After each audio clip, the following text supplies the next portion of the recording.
अर्शिता कहाँ की याद आई नहीं बेटा? तेरे को मैं अभी क्लास समाप्त होने के बाद दे दूंगा, ठीक है? कहाँ है? मेरे को नहीं दिख रहा। अच्छा पीछे बैठी है। और यूनिफॉर्म चेंज है ना इसकी, आज लग रही नर्स है हैं?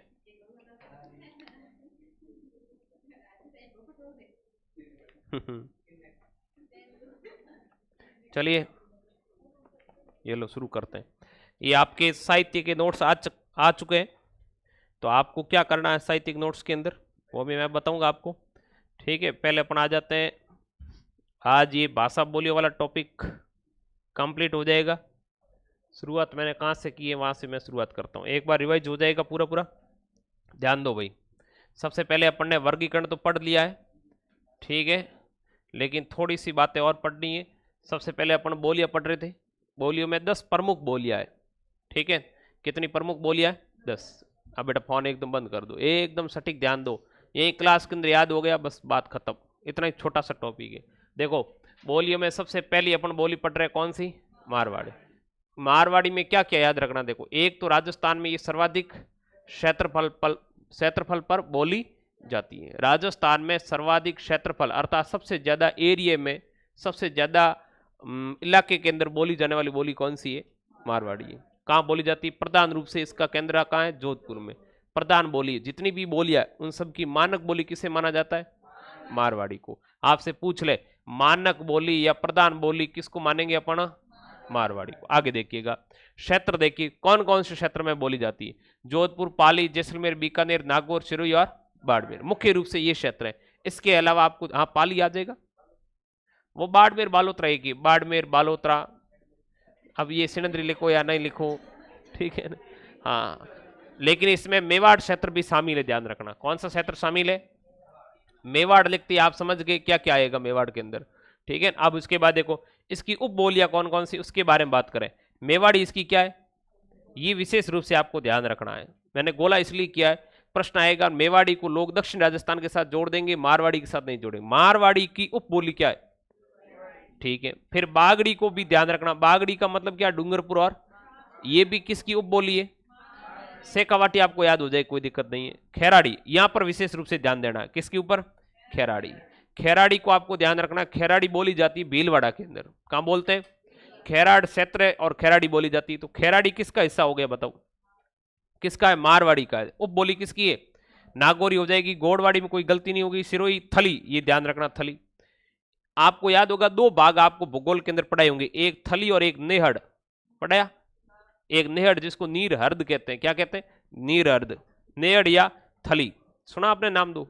अरे जो साचौर का इलाका है वो नेहड़ या नहड़ कहलाता है, जिसको नीर हर्द कहते हैं, साचौर का बेल्ट है। आप क्या कहते हैं? अपने यहाँ पर लोकल भाषा में कहते हैं नईडिया, अपने बोलते हैं नईडिया। और जो जैसलमेर बीकानेर के जो दोरो वाला इलाका है उसको कहते हैं थली। समझ गया आप? क्या कहते हैं? थली। वैसे थली के अंदर चुरू के कुछ दौरे, कुछ बीकानेर के, कुछ जैसलमेर का इलाका, तो ये थली कहलाता है। इधर वाला इलाका क्या कहलाता है? थली। और साचौर वाला इलाका क्या कहलाता है? नेहड़, ठीक है? तो थली का मतलब जिस थली क्षेत्र में बोली जाने वाली बोली। फिर बीकानेरी होगी, देवड़ा, वाटी और डटकी। इस बोली का नाम क्या है? डटकी। डटकी किसकी उप बोली है? मारवाड़ी की उप बोली है, बोली जाती है जैसलमेर बाड़मेर के अंदर और जोधपुर के पश्चिमी भाग में। प्रमुख साहित्यिक रचनाएं अपन बात करें मारवाड़ी की, तो एक तो है राजियारा सोरठा, ढोला मरवण, मूमल, वैली किशन, रुक्मणीरी। जिसे वैली किशन रुक्मणी तो बहुत इंपॉर्टेंट है। वैली किशन जो रुक्मणी है, आपको ये ग्रंथ दिख रहा है वैली किशन रुक्मणी, ये वैली किशन रुक्मणी की रचना किसने की आपको पता है? पृथ्वीराज राठौड़ ने की। और पृथ्वीराज राठौड़ कोई और नहीं, राव कल्याण मल के पुत्र और राय सिंह के क्या थे? भाई थे, जिन्होंने अकबर की सेवा की, अकबर के राज्य कवि के रूप में काम किया और अकबर ने इनको गागरोन की क्या दी? जागीर दी। हाँ बिल्कुल, इन्होंने तो ही आपको याद होगा जब महाराणा प्रताप अकबर की अधीनता स्वीकार करने के लिए पत्र लिखते हैं, उसका वापस प्रतिक्रिया के रूप में जवाब देकर महाराणा प्रताप को वापस कह सकते हैं कि उत्प्रेरित करने का कार्य किसने किया? पृथ्वीराज राठौड़ ने किया। तो ये मारवाड़ी बोली आपकी होगी कंप्लीट। आगे बढ़ते हैं, और कौन सी बोली ली अपन ने? मेवाड़ी। यूं देखे तो मेवाड़ी किसकी उप बोली है? मारवाड़ी। तो मारवाड़ी के बाद यदि कोई महत्वपूर्ण बोली है, सुनना, प्रश्न आ जाए कि सर्वाधिक क्षेत्रफल पर बोली जाने वाली बोली कौन सी है, तो आपका उत्तर होगा मारवाड़ी। क्वेश्चन आ जाए कि सर्वाधिक लोगों द्वारा बोली जाने वाली बोली कौन सी, तो है ढूंढाड़ी। लेकिन क्वेश्चन आ जाए कि सबसे महत्वपूर्ण बोली कौन सी, तो मारवाड़ी, क्योंकि मानक बोली मारवाड़ी। और सेकंड महत्वपूर्ण बोली कौन सी है, तो मेवाड़ी। अब समझाई बात। द्वितीय महत्वपूर्ण बोली किसको माना जाता है, मेवाड़ी। मतलब वरीयता के क्रम से हम मारवाड़ी के बाद किसका स्थान देंगे, इंपोर्टेंस के आधार पर हम मेवाड़ी को देंगे, ठीक है। उसके बाद देखिएगा मोतीलाल मैनारिया, मोतीलाल मैनारिया ने इसे मारवाड़ी की क्या कहा है, उपबोली बताया। क्या बताया बेटा, मेवाड़ी के दो प्रकार है, एक पर्वतीय मेवाड़ी, एक मैदानी मेवाड़ी। यानी पर्वत इलाकों के अंदर बोली जाने वाली पर्वतीय मेवाड़ी, मैदानी इलाकों के अंदर बोली जाने वाली मैदानी। फिर ये कौन कौन से इलाकों में बोली जाती, तो आपको पता है मेवाड़ क्षेत्र के अंदर कौन कौन से जिले आते हैं, उदयपुर आता है, चित्तौड़ आता है, राजसमंद आता है, और क्या आता है बेटा, आप इसमें विशेष रूप से ध्यान क्या रखना है, डूंगरपुर और बांसवाड़ा को मेवाड़ी में शामिल नहीं करना है। ये विशेष रूप से आपको याद रखना है। कारण क्या है, डूंगरपुर, बांसवाड़ा, प्रतापगढ़ और सिरोही का पश्चिमी भाग भील इलाकों का क्षेत्र है। भील लोग रहते हैं, आदिवासी लोग रहते हैं, और ये भोमट क्षेत्र है। कैसा क्षेत्र है, इसमें वागड़ी बोली का प्रभाव है, न कि मेवाड़ी बोली का। ये बात आपको विशेष रूप से क्या करना है, याद रखना है। अब उसके बाद में तीसरी अपन इंपॉर्टेंट बोली पढ़े तो कौन सी है, ढूंढाड़ी। देखिए ढूंढाड़ी जो बोली है ये कहां बोली जाती है, आमेर और जयपुर। वैसे ढूंढ नदी के आसपास होने का इसका नाम क्या पड़ गया, इस क्षेत्र को ढूंढाड़ कहते हैं, और ढूंढाड़ के अंदर बोली जाने वाली ढूंढाड़ी। समझ गया। इसमें किस अक्षर का सबसे ज्यादा प्रयोग करते हैं, छह। कौन से अक्षर का, छह। और इस पर दो भाषाओं का प्रभाव पड़ता है। यह बात आपको ध्यान से सुनना है और अच्छी तरह से याद भी रखना है कि गुजराती और ब्रज भाषा दो का प्रभाव। देखिए गुजराती का प्रभाव ढूंढाड़ी पर पड़ना, यह अपने आप में एक आपके लिए सोचने को मजबूर कर रहा है। क्यों, गुजरात और ढूंढाड़ में दूरी बहुत है। गुजरात इधर पड़ा है, पश्चिमी और दक्षिणी राजस्थान की सीमा स्पर्श कर रहा है, और ढूंढाड़ जयपुर वहां पड़ा है। इसका मतलब यहां पर गुजराती का प्रभाव कैसे पड़ रहा है, क्योंकि छह अक्षर आया ही कहां से, गुजराती से आया। तो गुजराती बोली का प्रभाव है, और किसका है, अब ब्रज का। क्यों, क्योंकि जयपुर नजदीक पड़ता है किसके, ब्रज क्षेत्र के। इसलिए ब्रज भाषा और गुजराती का प्रभाव हमें कौन सी बोली में देखने को मिलता है, ढूंढाड़ी में। ये प्रश्न आते हैं प्रभाव कौन सी के, गुजराती और ब्रज भाषा से प्रभावित बोली है। याद रह जाएगा आपको कि कौन सी दो बोलियों से प्रभावित है, गुजराती और ब्रज भाषा। अब आगे बढ़ते देखिए अगली अपन ले रहे हैं। देखो इसके अंदर क्षेत्रफल की बात करें कि भाई कहां कहां बोली जाती है, क्षेत्र कौन सा, इलाका कौन सा है, तो ढूंढाड़ी बोली बोली जा रही है आपके एक तो किशनगढ़ के क्षेत्र के अंदर, एक जयपुर के अंदर, एक टोंक के अंदर, एक आपके अजमेर का भाग, इसमें कुछ अजमेर का भाग भी आ गया, एक है मेरवाड़ा, अजमेर मेरवाड़ा जो क्षेत्र है ना उसके अंदर भी बोली बोली जाती है। फिर उप बोलियां कौन सी, देखो क्योंकि ढूंढाड़ी अपने आप में एक बड़ी बोली है, ठीक है। इसके अंदर कौन कौन सी आएगी वो सुनना। ढूंढाड़ी के अंतर्गत कौन सी आती है, हाड़ौती। जब अपन ने जॉर्ज अब्राहम ग्रीसन का वर्गीकरण पढ़ा, जॉर्ज अब्राहम ग्रीसन ने भाषा को, राजस्थानी भाषा को कितने भागों में बांटा, नाम याद है आपको, एक बार बता दीजिएगा। सबसे इधर इधर कौन सा लिखा, फिर कौन सा लिखा, फिर कौन से लिखा, उत्तर पूर्वी लिखा, बिल्कुल सही। फिर उसके बाद में दक्षिण पूर्वी, फिर कौन सा लिखा, मध्य मध्य पूर्वी राजस्थानी बोली। वेरी गुड, बहुत बढ़िया। अब आपको ध्यान रहे पश्चिमी में तो कौन आ जाएगी, मारवाड़ी आ जाएगी, मेवाड़ी आ जाएगी, वागड़ी आ जाएगी, ठीक है। ये पूरी पूरी मारवाड़ी को शामिल कर लो किसमें, पश्चिम में। दक्षिण में एक ही बोली को उन्होंने लिखा निमाड़ी, इसलिए प्रश्न आता है दक्षिण राजस्थान की प्रधान बोली है निमाड़ी, ठीक है। फिर उत्तर पूर्व की बात करें अपन, उत्तर और पूर्व में आती मेवाती और अहिरवाटी।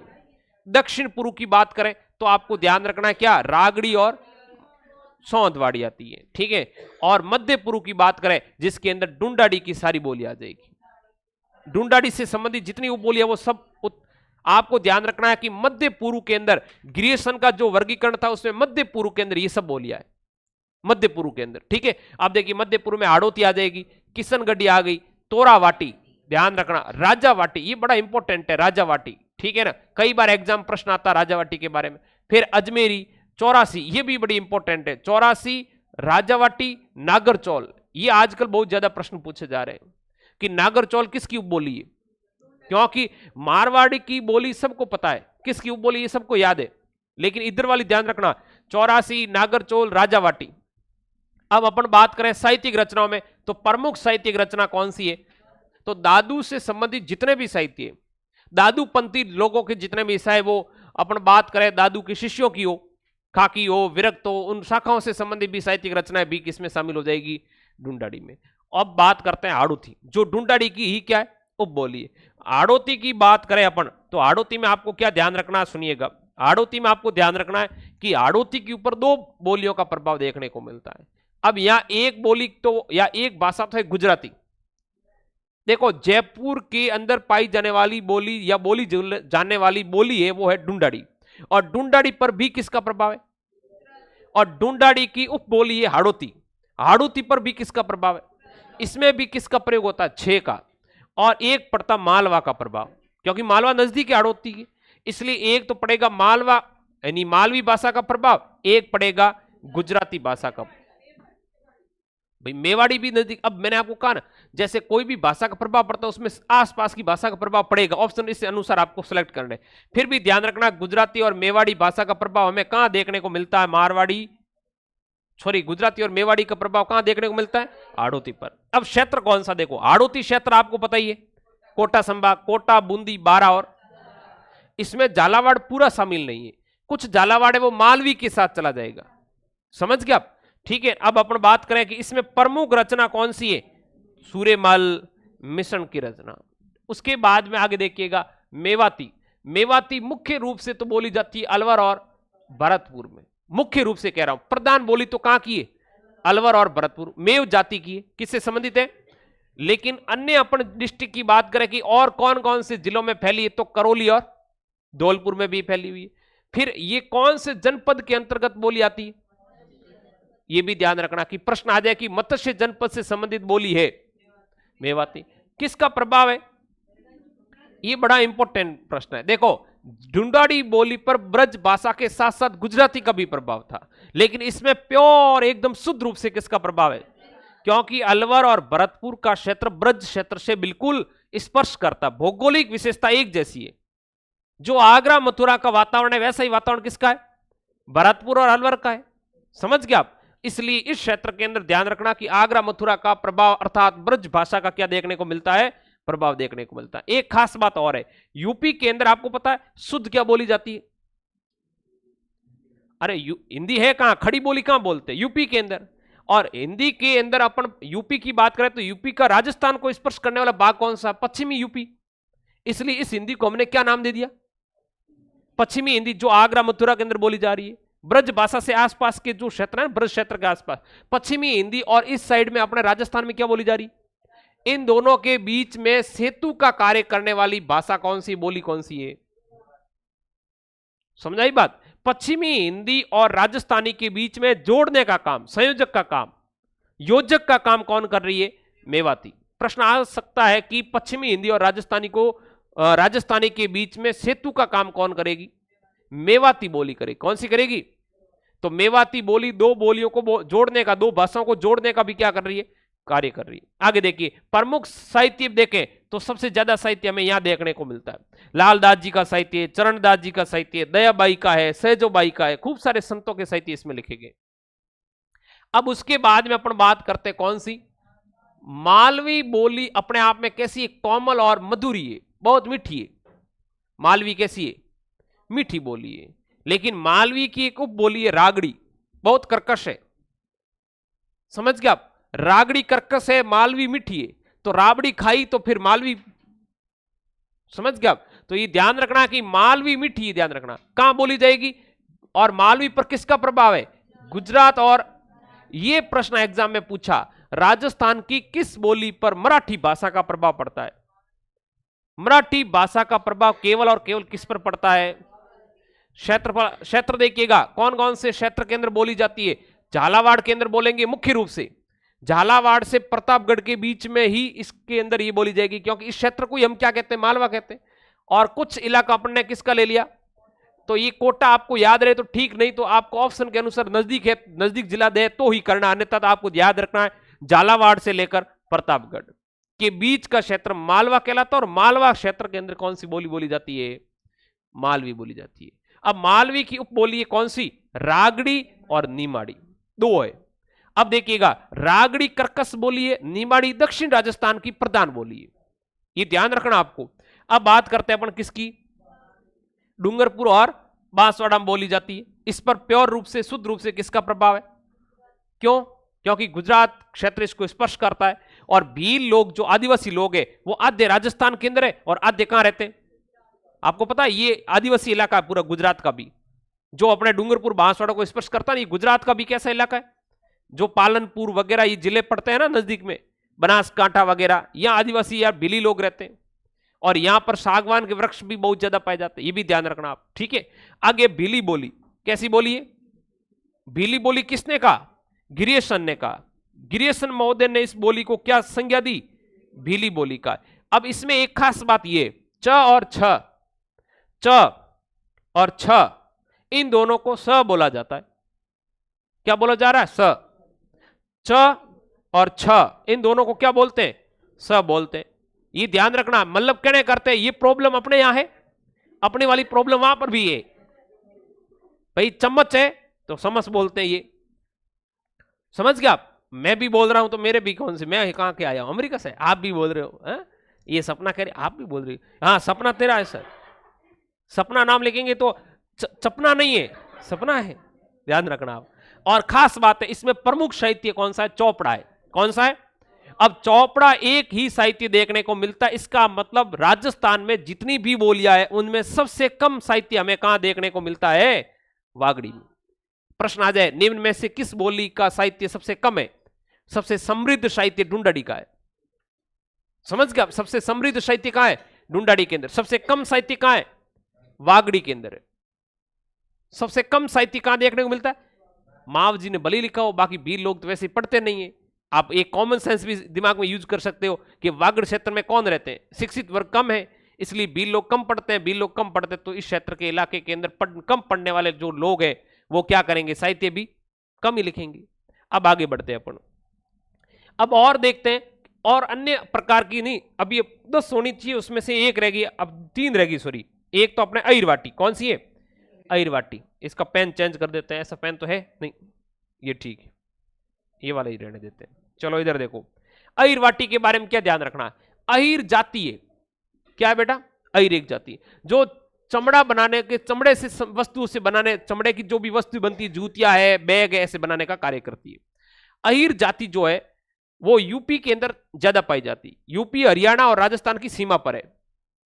अहिर को आभीर भी कहते हैं। क्या कहते हैं? आभीर। आभीर जाति जो है उनकी प्रमुख बोली कौन सी है? अहिरवाटी। जहां अहिर पाए जाते हैं, इस क्षेत्र का नाम ही क्या है? अहिरवाटी पड़ गया। और यहां बोली जाने वाली बोली कौन सी है? सीधा प्रश्न आ जाए, अहिर जाति से संबंधित बोली है अहिरवाटी या आभीर जाति से संबंधित बोली है? इसी कोई हीरवाल कहते हैं। क्या कहते हैं? हीरवाल। इसी कोई राठी कहते हैं, क्योंकि इस क्षेत्र का नाम क्या है? राठ है, राठ। अलवर के इस क्षेत्र को क्या कहते हैं? राठ कहते हैं, राठ। और राठ क्षेत्र में बोली जाने वाली बोली कौन सी है? राठी। तो अहिरवाटी और राठी, अहिरवाटी, राठी, याद रखना। राठी बोली किसे कहते हैं? अहिरवाटी को कहते हैं। आगे देखिए, क्षेत्र है बहरोड, मुंडावर, किशनगढ़ में भी कुछ इलाकों में बोली जा रही है, जयपुर के अंदर कोटपुतली में भी ये बोली बोली जा रही है। तो आप आइडिया लगा लो, कोटपुतली, बहरोड, मुंडावर, किशनगढ़ के अंदर अहिर जाति पाई जाती है और इनके द्वारा बोली जाने वाली बोली कौन सी है? जोधराज का अमीर रासो, जोधराज ने क्या लिखा? अमीर रासो, वो इस बोली के अंदर है। जोधराज का अमीर रासो, ये अमीर रासो वही अमीर चौहान के बारे में, लेकिन अमीर रासो किस बोली के अंदर है? अहिर बोली में। शंकर राव ने भीम विलास लिखा। क्या लिखा? भीम विलास। शंकर राव ने क्या लिखा? वो भी कौन सी बोली के अंदर है? ये दोनों स्टार कर लेना, बढ़िया प्रश्न है। शंकर राव का भीम विलास अहिर बोली में लिखा गया। जोधराज का अमीर रासो भी कौन सी बोली में लिखा गया है? अहिर। अब बात करते हैं शेखावाटी। किसकी बात कर रहे हैं? शेखावाटी चूरू में बोली जाएगी, झुंझुनू में बोली जाएगी, हनुमानगढ़ में बोली जाएगी, सूरतगढ़ और गंगानगर में भी बोली जाएगी। आप समझ सकते हैं कि शेखावाटी में 3 डिस्ट्रिक्ट मुख्य रूप से आते हैं, सीकर, चूरू और झुंझुनू। लेकिन उससे अपन ऊपर बात करें तो गंगानगर और हनुमानगढ़ में भी कुछ इलाकों में बोली जाती है। वैसे गंगानगर और हनुमानगढ़ का वो इलाका जो पंजाब को स्पर्श करता है, वहां पंजाबी बोली का प्रभाव है। समझ गया? कॉमन सेंस से जैसा क्षेत्र है वैसी बोली, ठीक है। आगे देखिए, रागड़ी। रागड़ी में क्या प्रश्न आया एग्जाम में वो सुनो। एक ही प्रश्न आता है कि कौन सी 2 बोलियों के मिश्रण से बनी है? रागड़ी बोली कौन सी दो बोलियों के मिश्रण से बनी है? तो ध्यान रखना है, मामा गाए रागड़ी। मामा क्या गए? मामा का मतलब है कि मारवाड़ी और मालवी। समझ गया? मामा गए रागड़ी, मामा क्या गए? रागड़ी। तो मामा याद रह जाएगा आपको, मामा का मतलब मारवाड़ी और मालवी का प्रभाव अर्थात दोनों का मिश्रित रूप हमें कहां देखने को मिलता है? अब आप समझ लो, एक तो है मालवी जो मीठी है, एक है मारवाड़ी। समझ के मानक बोली है, प्रधान बोली है, दोनों मिश्रित हुई तो कैसी बोली बन गई? क्योंकि यहां मालवा क्षेत्र के राजपूतों की कड़वी बोली है। कैसे राजपूत है? मालवा क्षेत्र के या मालवी क्षेत्र के राजपूतों की कर्कश बोली कौन सी है? रागड़ी। ये प्रश्न बहुत इंपॉर्टेंट है, 5 स्टार है, ध्यान रखना। अन्य बोलियां ले रहे हैं अपन, अन्य बोलियां सुनो। अन्य बोलियों में ध्यान रखना, गोड़वाड़ी। अब गोड़वाड़ क्षेत्र किसे कहते हैं? पाली के आसपास का क्षेत्र क्या कहलाता है? या लूणी नदी का तटीय इलाका, नागौरी उच्च भूमि से नीचे का इलाका गोड़वाड़ कहलाता है। जालोर, पाली, बाड़मेर का पश्चिमी क्षेत्र, ये गोड़वाड़ है। ठीक है। अब गोड़वाड़ में पाली, जालोर और अहोर, जालोर की कौन सी तहसील? अहोर तहसील। ध्यान रखना, मुख्य रूप से पाली जालोर आ गया और दूसरा कौन सा आ गया? अहोर। जालोर की अहोर तहसील के अंदर कौन सी बोली है? गोड़वाड़ी। अब गोड़वाड़ी की अपन उप बोलियों की बात करें तो सिरोही इसके अंतर्गत आ जाएगी, बालबी भी इसके अंतर्गत आ जाएगी। ठीक है, ये इसकी क्या हो जाएगी? उपबोलियां हो जाएगी। अब बात करते हैं देवड़ा वाटी। तो सिरोही के अंदर कौन से राजवंश का अधिकार था? देवड़ा राजपूतों का अधिकार था। और सिरोही के आसपास कौन सी बोली बोली जा रही है? देवड़ा वाटी। डटकी, डटकी कहां बोलेंगे? जैसलमेर, जोधपुर, बीकानेर। ध्यान रखना, डटकी में बाड़मेर नहीं है, लेकिन डाटी में बाड़मेर शामिल है, इतना ही अंतर है। डटकी कहां बोली जाएगी? जैसलमेर, जोधपुर और अब आपको समझ में आ गया कि डटकी कहां बोली जा रही है? इंदिरा गांधी नहरी क्षेत्र के इलाके के अंदर, इंदिरा गांधी नहरी क्षेत्र इलाके के अंदर जैसलमेर, फलोदी वाला जो जोधपुर का हिस्सा वो, और बीकानेर, इस क्षेत्र के अंदर कौन सी बोली जाएगी बेटा? डटकी बोली जाएगी। क्या बोली जाएगी? डटकी। डाटी कहां बोलेंगे? क्योंकि जो पाकिस्तान से लोग अपने यहां पर आए वो डाटी कहलाते हैं। क्या कहलाते हैं? जो आजादी के बाद में, अभी आपने देखा पाकिस्तान के खूब सारे लोग भारत में आ जाते हैं, फिर उनको मान्यता देती है भारत सरकार नागरिकता की। ठीक है ना, वो लोग डाटी कहलाते हैं। क्या कहलाते हैं? और डाटी लोगों के द्वारा बोली जाने वाली बोली कौन सी है? ये सिंधी का थोड़ा मिश्रित रूप है, थोड़ा सिंधी का अपभ्रंश रूप है, पूर्ण रूप से सिंधी नहीं है। सिंधी का बदला हुआ और राजस्थानी का मिक्स रूप कर लेते हैं, मारवाड़ी और सिंधी का मिक्स रूप है इसमें। डाटी कहां है? बाड़मेर। ध्यान रखना, डाटी कहां है? और डटकी कहां है? जैसलमेर, बीकानेर और जोधपुर का पश्चिमी इलाका। अब बात करते हैं थली। थली में 2 ही जिले, वैसे इसमें चुरू का भी इलाका थोड़ा शामिल कर सकते हैं। थाली बनानी है, थली का मतलब थाली। थाली कैसे? थाली में होता है चूरमा, चुरू का प्रसिद्ध है चूरमा। थाली के अंदर रसगुल्ले, बीकानेर के रसगुल्ले। और जैसलमेर की क्या फेमस है बताओ? क्या खाए आपने? लेकर आना आपकी बार। गोटवे प्रॉपर जैसलमेर, गोटवे। अब ये एक थाली बन गई, अब खा लेना। मिठाई का प्रकार है, सम के दौरे प्रसिद्ध है। आगे देखिए, सुनिए मेरी बात। और तोरावाटी, तोमर राजपूतों की जो बोली है वो क्या है? तोरावाटी। वैसे कांतली नदी के जो किनारे जो तोमर राजपूत निवास करते हैं वहां पर, उसको हम क्या कहेंगे? तोरावाटी कहेंगे। तोरावाटी कहां का बोली जाएगी? झुंझुनू के अंदर, नीम का थाना झुंझुनू। और विराट नगर, ये विराट नगर आपको पता मत्स्य जनपद की क्या थी? राजधानी, जहां से हमें बौद्ध मंदिरों का उल्लेख मिलता है, या बौद्ध मंदिरों के चबूतरे मिले, गोलाकार मंदिर मिले। कैसे मंदिर? तोमर राजपूतों की क्या मिली बेटा? ये कैसी बोली है? किसकी है? तोमर राजपूतों की। आगे देखो, काठेड़ी की बात करते हैं। किसकी बात करते हैं? काठेड़ी। ध्यान से सुनना, यहां गड़बड़ नहीं होनी चाहिए। अब मैं फटाफट पूछ लेता हूं, ठीक है? पेज को हटा देते हैं। अब आप मुझे बताओ, ठीक है? अब मेरा आपसे प्रश्न है, सबसे पहला प्रश्न है, थली कहां बोली जाएगी? जैसलमेर और बीकानेर और चुरू का कुछ इलाका। तो बताओ, डटकी कहां बोली जाएगी? जैसलमेर, जोधपुर और बीकानेर। ढाटी कहां बोली जाएगी? बहुत इंपॉर्टेंट तरीके से याद। तोरावाटी कहां बोली जाएगी? हाँ, चुरू है, चुरू का कुछ इलाका लेना, झुंझुनू पूरा, सीकर, नीम का थाना। चुरू वैसे नहीं लेना आपको, ये कांतली नदी का प्रवाह क्षेत्र लो, चुरू में कोई नदी जाती नहीं है आपको। हाँ, सीकर, झुंझुनू और कौन सा, जयपुर का विराटनगर का क्षेत्र। मतलब कांतली नदी है वो जयपुर से रवाना होगी और कहां जाकर समाप्त हो जाएगी? सीकर झुंझुनू की साइड में जाकर क्या हो जाएगी? आंतरिक प्रवाह की सबसे क्या है, राजस्थान से ही प्रवाहित होने वाली, राजस्थान में समाप्त होने वाली। चुरू जिले से मात्र 17 मीटर, 17 फीट 17 मीटर पहले समाप्त हो जाती है, ध्यान रखना। अब और अपन बोलियां ले रहे हैं, सुनो इधर देखिए, डटकी होगी, तोरावाटी होगी। अब आ जाओ, काठेड़ी कहां बोली जाती है? काठेड़ी है सवाई माधोपुर और जयपुर के दक्षिण में, जयपुर के दक्षिण में और सवाई माधोपुर में कौन सी बोली बोली जाएगी? काठेड़ी। अब है चौरासी, चौरासी कहां बोली जा रही? देखो आजकल इन चौरासी और नागरचोल काठेड़ी पर प्रश्न आते हैं। चौरासी याद रखना दूदू में, दूदू जयपुर का ही है हिस्सा है। फिर जयपुर के दक्षिण पश्चिम में कहां बोली जाती है? और टोंक क्षेत्र में बोली जाती है, कौन सी? चौरासी। नागरचोल बड़ी इंपॉर्टेंट, ध्यान रखना, नागरचोल बोली जाएगी सवाई माधोपुर के किस साइड में? और टोंक के, इसका मतलब टोंक से शुरू करो और सवाई माधोपुर के बीच में बोली जा रही है, इस क्षेत्र में।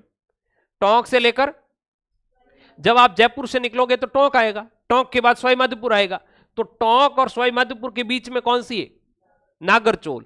और चौरासी कहां बोली जा रही है? जयपुर के दक्षिण पश्चिम और दूदू इलाके के अंदर, यानी जयपुर और टोंक के बीच में क्या बोली जाएगी?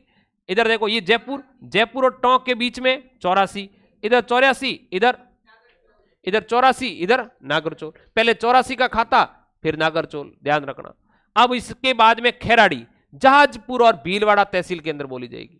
भीलवाड़ा के अंदर जहाजपुर, शाहपुरा के अंदर ही पड़ती है जहाजपुर, शाहपुरा इलाके में क्या पड़ती है? तो जहाजपुर के अंदर, ध्यान रखना है क्या बोली जाएगी।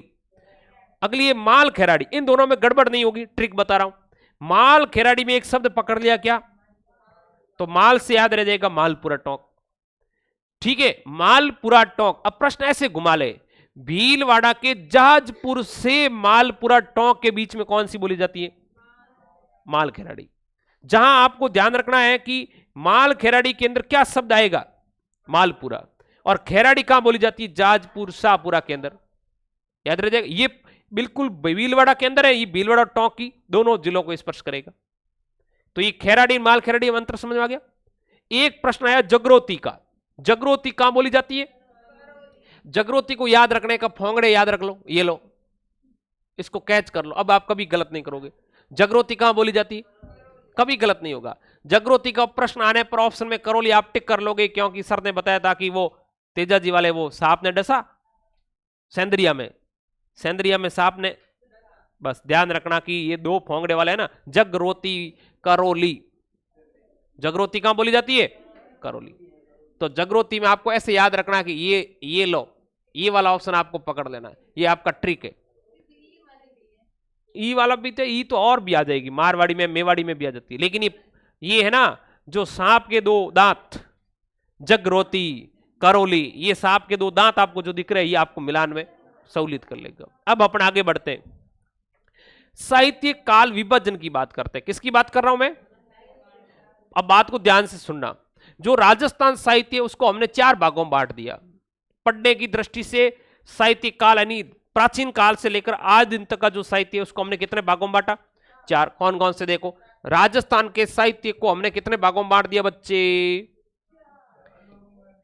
देखिए कौन कौन से, देखो, एक तो 1000, सुनो भाई, 1050 से लेकर 1450 ईस्वी तक, ठीक है। दूसरा काल है 1450 से लेकर, तीसरा काल है 1650 से लेकर, चौथा काल है 1850 से पहले तो आप इसका समय बताएं, क्योंकि प्रश्न समय का आ चुका है।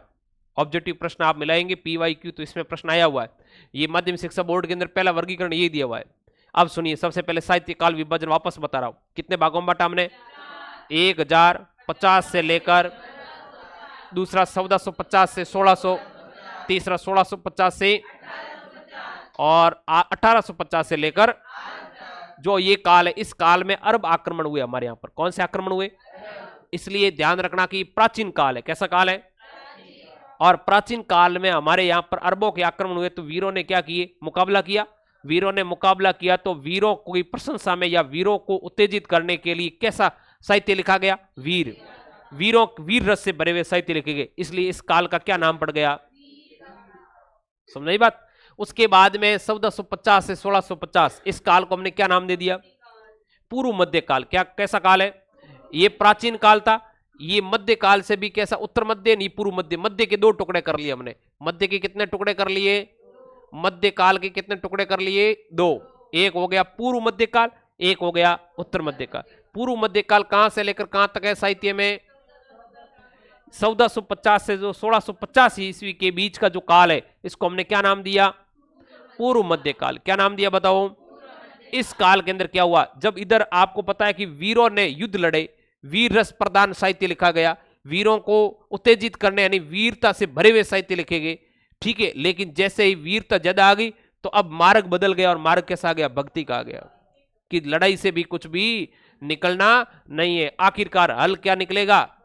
राम नाम सत्य ठेठ गया गत्य। अब भक्ति शुरू होगी। तो इस काल के अंदर क्या आ गई? भक्ति का। इस काल के अंदर याद रखना मीराबाई के द्वारा लिखे गए साहित्य आ जाएगा, आएगा। संत देखो आप, जाम्बो जी, जसनाथ जी, मीराबाई, ये सब संत कहां हुए बताओ? संत इसी काल के अंदर हुए। 1650 तक शायद दादू को देखो आप, है या नहीं? तो अधिकांश संत राजस्थान के अंदर है। तो संत साहित्य काल, भक्ति काल कौन सा काल है? पूर्व मध्य काल है। कौन सा काल है? अब आपसे प्रश्न ऐसे पूछ ले कि दादू की रचनाएं कौन से काल से संबंधित थी? पूर्व मध्य काल से संबंधित थे। अब बात करें कि जब भक्ति आ गई, पहले युद्ध किया, लड़ाई की, वीरता थी, वीरता को फिर लड़ते लड़ते अंत में क्या कि लड़ाई में कोई सार नहीं है, इसलिए क्या करना? किसी की हत्या करना, किसी को मारना, ये सब कुछ नहीं है। जीवन में क्या जरूरी है? भक्ति जरूरी है। और आपको पता है कि जो भी राजा वगैरह सब लड़ते थे तो अंत में उनमें दया आ ही जाती थी, और क्या पकड़ लेते थे? भक्ति का मार्ग। भक्ति करते करते लोगों को लगा कि इसमें भी कुछ नहीं है। देखो 1650 से लेकर 1850 के बीच का जो काल है, ये कैसा काल है बेटा? उत्तर मध्य का। और इस काल के अंदर ध्यान रखना, श्रृंगार की प्रधानता बढ़ गई। श्रृंगार रचना कैसे लिखनी शुरू होगी? श्रृंगार पर। रीति और नीति परक काल आ गया। रीति का मतलब तो है रीति रिवाज से संबंधित है, या अपन कह सकते हैं श्रृंगार का मतलब प्रेम रस है, ठीक है। इस प्रकार के साहित्यिक रचनाएं आ गई। नीति परक का मतलब नैतिक शिक्षा देने वाली साहित्य आ गई। नीति परक साहित्य कहां लिखा गया? कौन से काल में लिखा गया?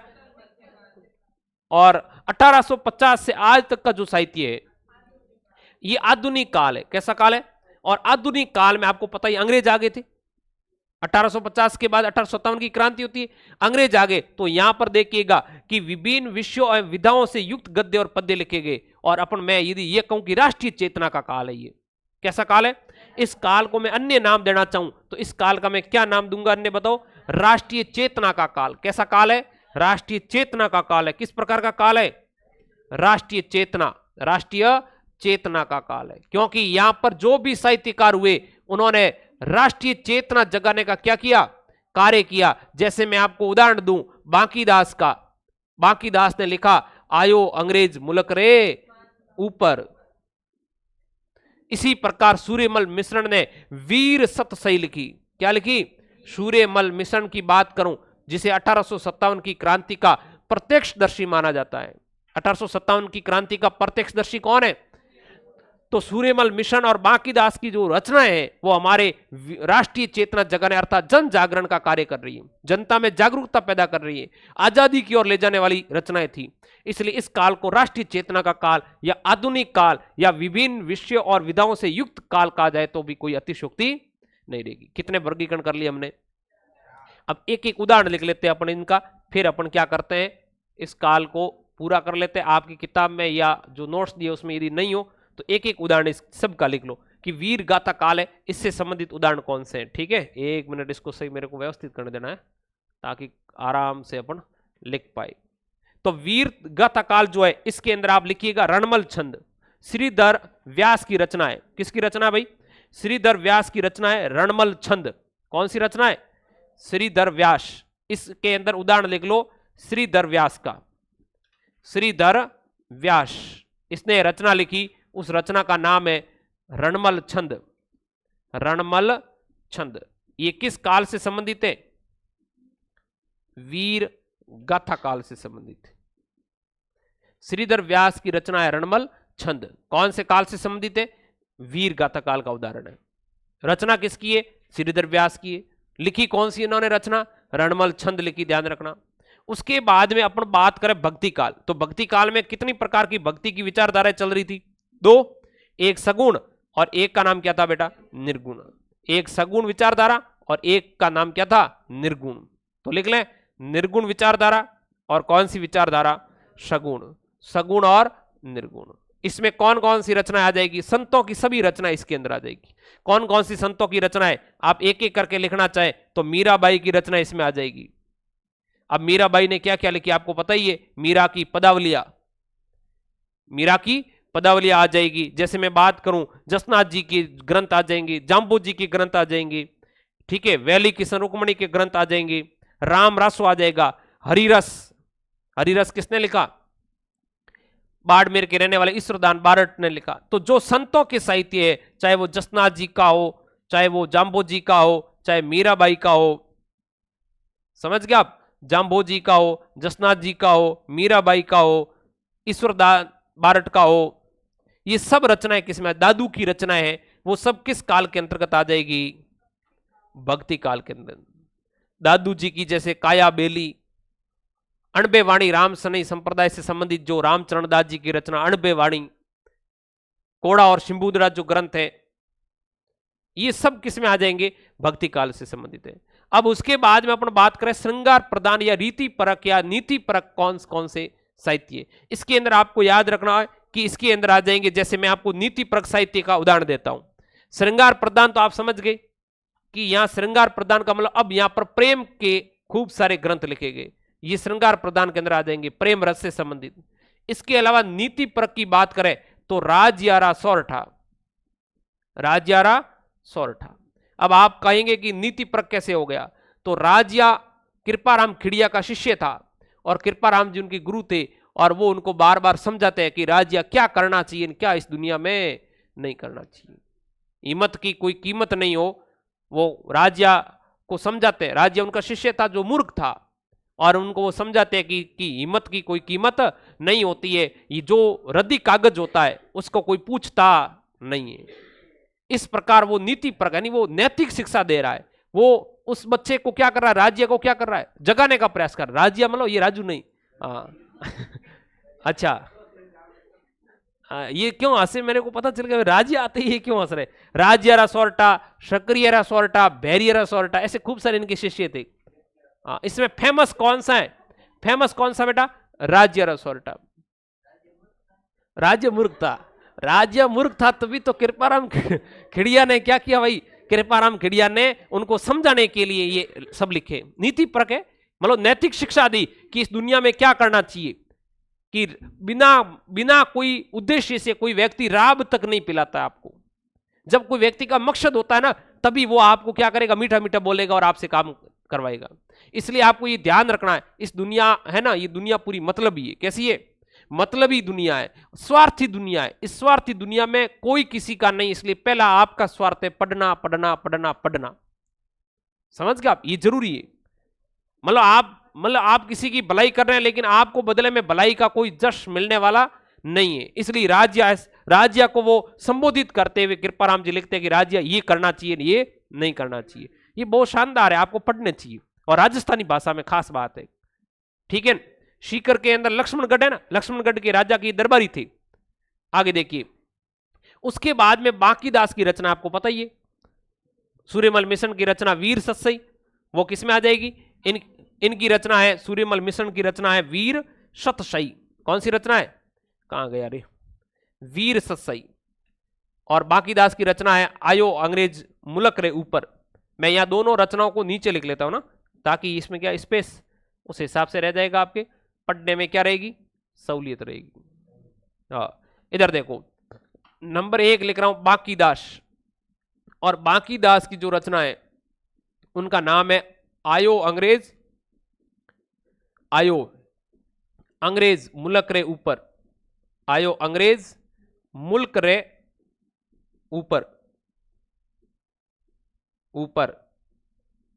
दूसरी रचना है सूर्यमल मिश्रण की बात करें, सूर्यमल मिश्रण, इनकी रचना के बारे में अपन बात करें तो इनकी ये वीर सतसई, कौन सी रचना है? वीर सतसई। ये आपके हो गया भाई साहित्य का काल का वर्गीकरण अपने कंप्लीट हो गया। ठीक है, इस क्लास को स्टॉप कर लेते हैं, फिर अगली साहित्य कला की विधाएं पढ़ेंगे अपन। विधाएं, पानी पीना हो तो कोई पी कर आ सकता है।